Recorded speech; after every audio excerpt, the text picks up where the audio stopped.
Hello, everyone, and welcome to the pregame show right here on Locked On Ole Miss. I am here with John Macon Gillespie, the publisher of the Grove Report. We're going to talk about all the big stories around this game. The number one will be the health of Michael Pratt, which, honestly, to toot my own horn, John, I talked about this as a potential storyline all week, so I kind of feel pretty good about how it played out. It's one of those things, the gif of Kramer walking around, like strutting around. Yeah, that's kind of how I feel today. But it's an interesting situation, and we'll talk about that in depth of what's going on. I do expect Michael Pratt to play. I just think they made this game so important and so big and just mentally like going towards the future of their program that there's no way that Michael Pratt doesn't play, right? I think that. I mean, unless he just literally cannot go, I think, and I tweeted this earlier. I think he's going to do everything he can to play. Um, but even if he does play, it's obvious he's not 100%, and he's probably not even close to 100% if they're having this debate leading up to game time. I mean, but I do think that Michael Pratt gives Tulane the best chance to win, even if he is a shell of himself out there a little bit. Um, and two, I mean, like you said, they've built this game up so much that to me it wouldn't make sense to do everything possible to let him play. Um, but we'll have to see. But uh, again, I personally expect him to play, but it'll be interesting to see if he does play, kind of what he looks like. Yeah, and I don't know how you feel about this situation, but even if the Michael Pratt that took the first snap against South Alabama played, Ole Miss was going to probably win this game. I think they would have been in real good shape. But now with a Michael Pratt that is at best limited, at worst not going to play, I think this has a chance to kind of spiral a little bit out of control for the Tulane Green Wave. Now, granted, everything I'm saying, do not hear me say that the Tulane Green Wave is not a good team and Willie Fritz is not a good coach and Michael Pratt is not a good quarterback. That's not what I'm saying. I'm saying in this game, this week, this was going to be a tall task for the Tulane Green Wave, even at 100% healthiness. I agree. I thought Ole Miss was going to win before I had any questions about Michael Pratt's health, and now that I say that, this could end up being a soundbite of some kind. Of us saying this if Ole Miss were to lose, but I thought coming into the week, I said I like Ole Miss by 2 scores, honestly, and I stuck with that. Even before anything about Pratt's health broke, this morning, which we knew he, got hurt last week, but we didn't necessarily know how bad it might be. Um, but yeah, I think that with the question marks around his health, that just kind of solidifies my stance on that. Going into the game, it makes me feel more confident in that pick. Um, but I agree with you. I think Ole Miss is just deeper. I think they're more talented. And Yulman Stadium, from what I have seen, it looks pretty cool, but it's the crowd capacity is about half of Vaught Hemingway. It's about half of what you'll see in the SEC. So I mean, it's not going to be a staunch road environment from a crowd perspective. Going on the road in general is tough, but yeah, I just told me I thought the talent was there, and now with the question marks around Pratt, I mean that makes me feel more confident in it. Yeah, just for everybody that's tuning in, especially on Facebook and on Twitter, the pregame show we broadcast out on Twitter and Facebook and those avenues as well. We do a postgame show as well. That will be on the Locked On Ole Miss YouTube channel. Go to that channel and subscribe to it, and we'll give you all a rundown of exactly what happened today. It could be an pretty interesting day, honestly, for Ole Miss. It was a game that some people said they wanted Ole Miss to get tested. I just wanted Ole Miss to win. It looks like I'm willing to move my prediction because for 2 or 3 days, I was like 31-14. That's just what was in my head. Ole Miss was going to win 31-14.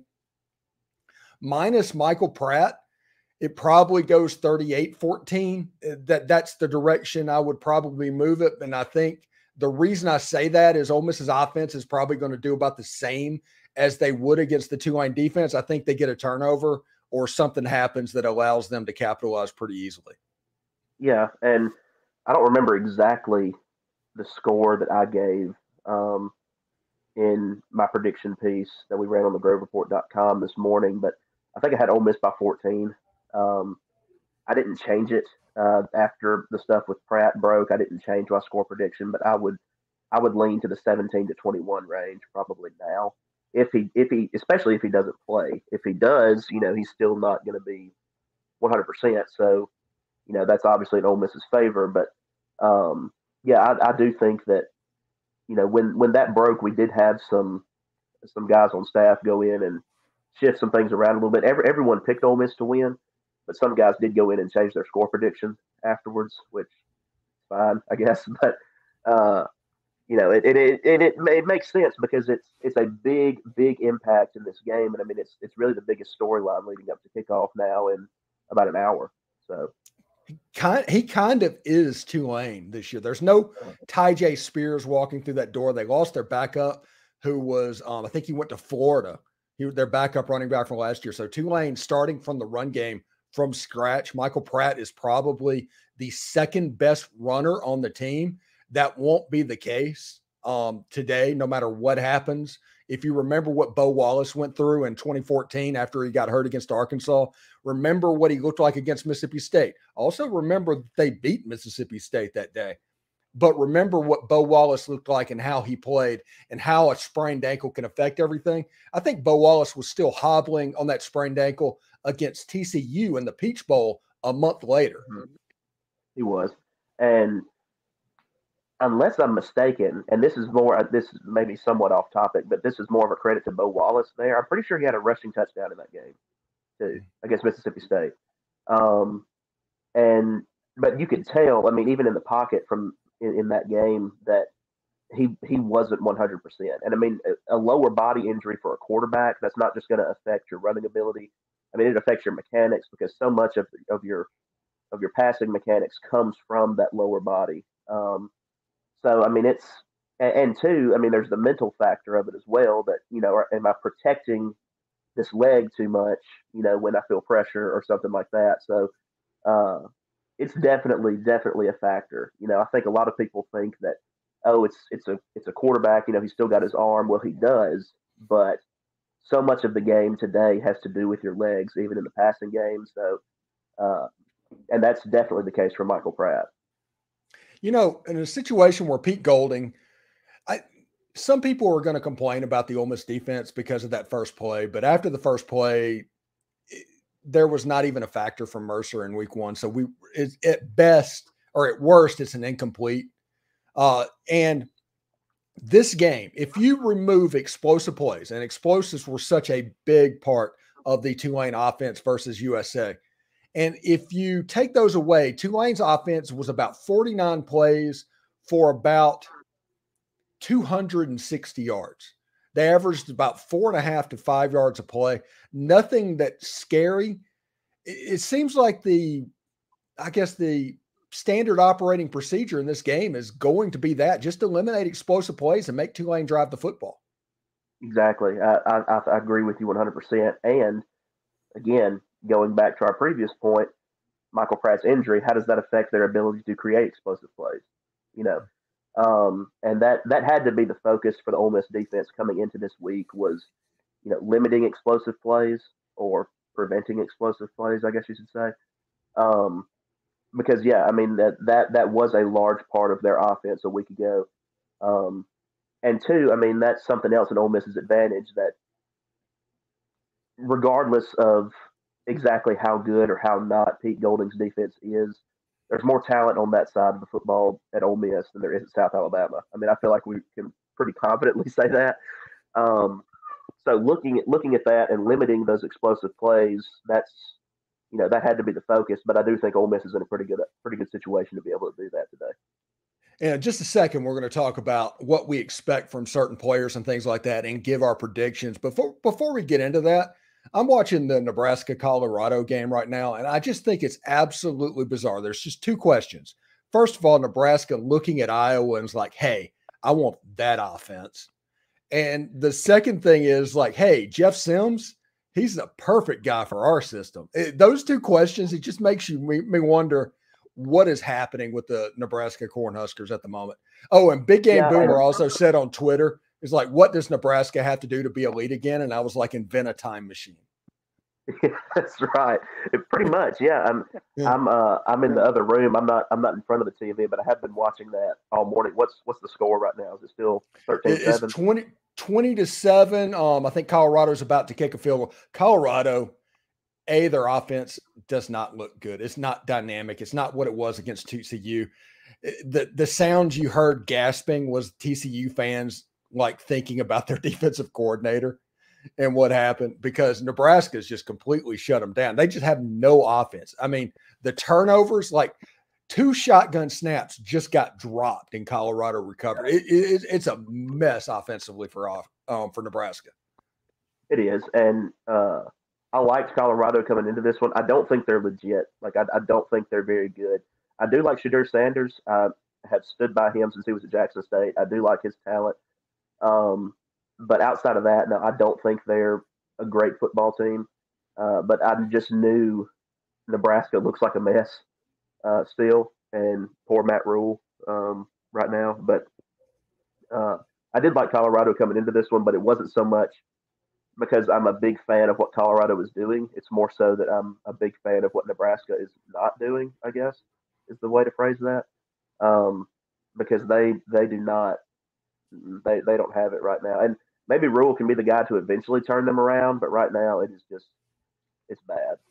It's a really difficult situation. But anyway, back to the Ole Miss game. I kind of got off key a little bit. Also, Baylor is beating Utah at the moment, and Utah does not look very good. I don't know what that means for Florida at the moment. It's 13-6 at the moment. Charleston Southern just scored a touchdown on Clemson, by the way. So that's pretty interesting. So it's a tie game in South Carolina. Oh, my goodness. Oh, you just hate it for Dabo. You just really do. Hey, I will say this.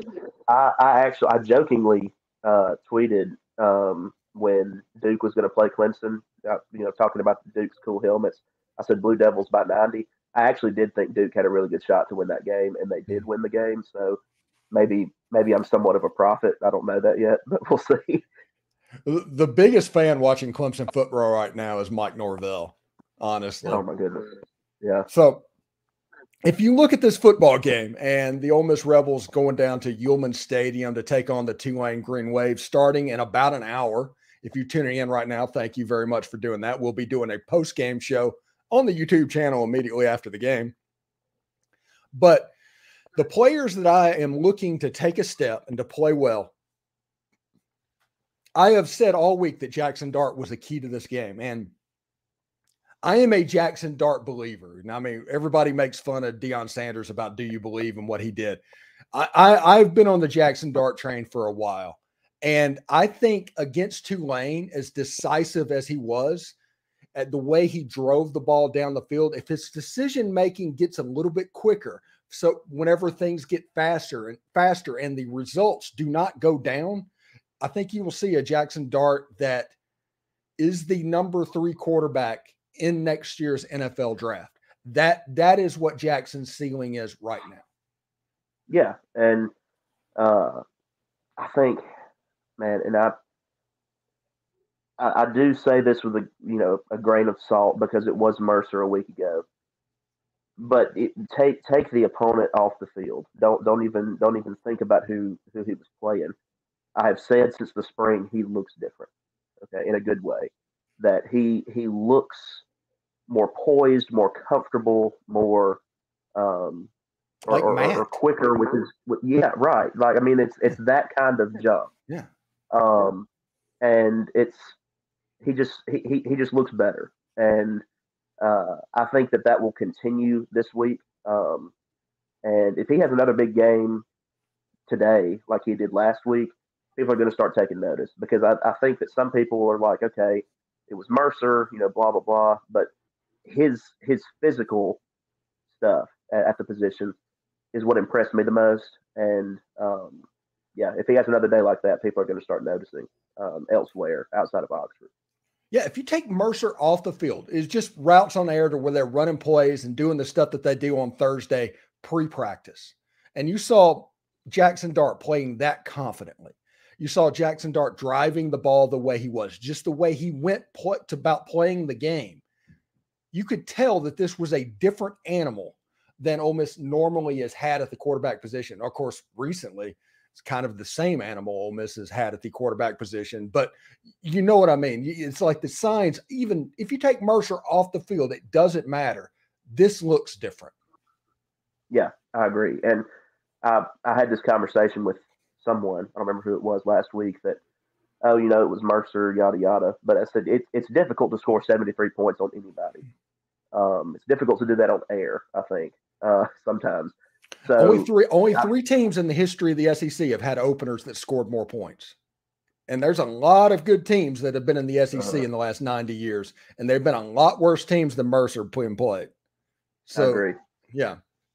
Yeah. And so, I mean, that should speak for itself in something, in some capacity that, and two, man, you got to look, Quinshon Judkins didn't have a big statistical day last week. And people are going to be, teams are going to be keying on him, I think, throughout the season. And he'll get his. I mean, I'm not saying that, he's going to take a massive step back or something. He's going to be a big factor with his team. But having Jackson Dart as that consistent weapon at quarterback, that changes this offense. Because when defenses are keyed on the run game, when they're keyed on Judkins, I think the terminology they used in the press conference last week was, throwing out of some of those defensive looks. Hey, you're going to give us the pass. All right, we'll pass. Now Ole Miss can confidently do that, I think. And I think we'll see more of that today. Yeah, at the end of last season, and like I said, Jackson played well at the end of last season. He got better. But the one thing that Ole Miss had is everybody at the end of the year was keying on Quinshon Judkins. He was Ole Miss's offense. And whenever you did that, you couldn't necessarily make them do something else. If you look against Mississippi State had like 15 tackles for loss in that Egg Bowl. Texas Tech, Ole Miss could not get a 3rd and 1 to save their life. Everybody knew what was going to happen. And Ole Miss did not have the ability to do that through weapons and all this, because you want to talk about the middle of the field and the lack of a tight end and Casey Kelly and all of that stuff. There's a litany of reasons for why Ole Miss was the way it was. Ole Miss is putting on film right now because teams are doing the same thing. Mercer tried to do the same thing that Mississippi State and Texas Tech did. Tulane is going to try to do the same thing that Mercer and Texas Tech and Mississippi State and Arkansas did defensively. It's going to be imperative, like at least for the first couple of weeks, that Jackson Dart continues to grow. The decisions get made a little bit quicker. The information gets processed a little bit quicker. And teams get nervous about, well, when they're picking their poison, it literally becomes like picking a deadly poison, because it gets to the point where Ole Miss is either going to drive the ball down the field, throwing the ball, or they're going to hand the ball off to number 4.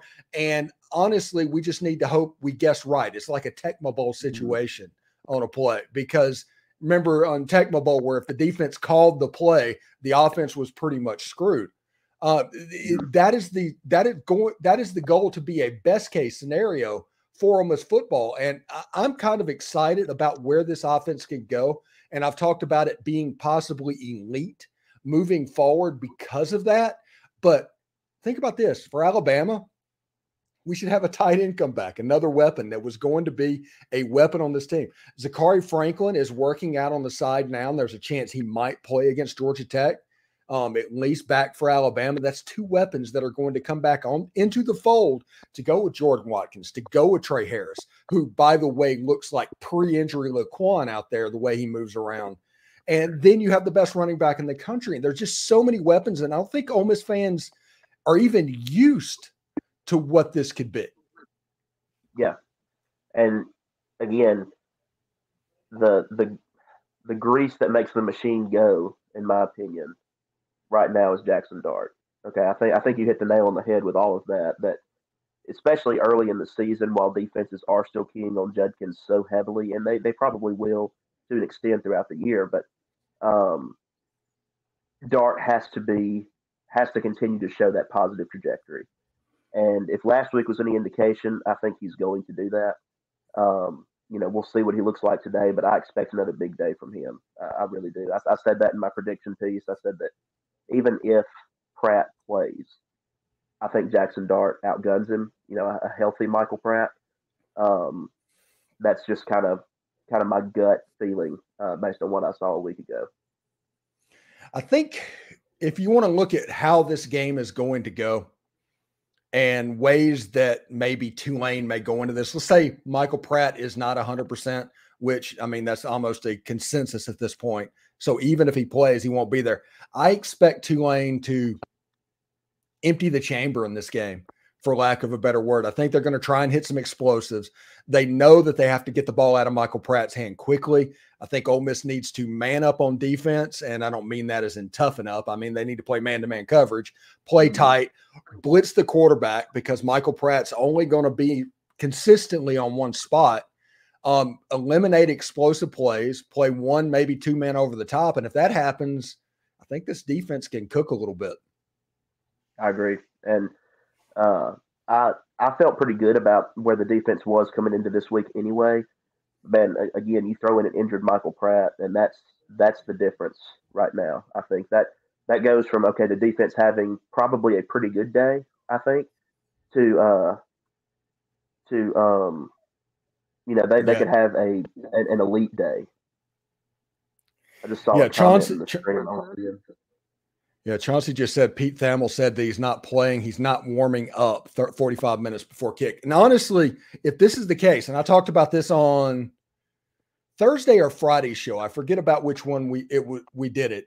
It was a situation where Tulane is trying to get back to an NY6 ball. And if you play Michael Pratt today and he does not get better, if you end up prolonging the injury a little bit, all of a sudden the Southern Miss game is losable next week.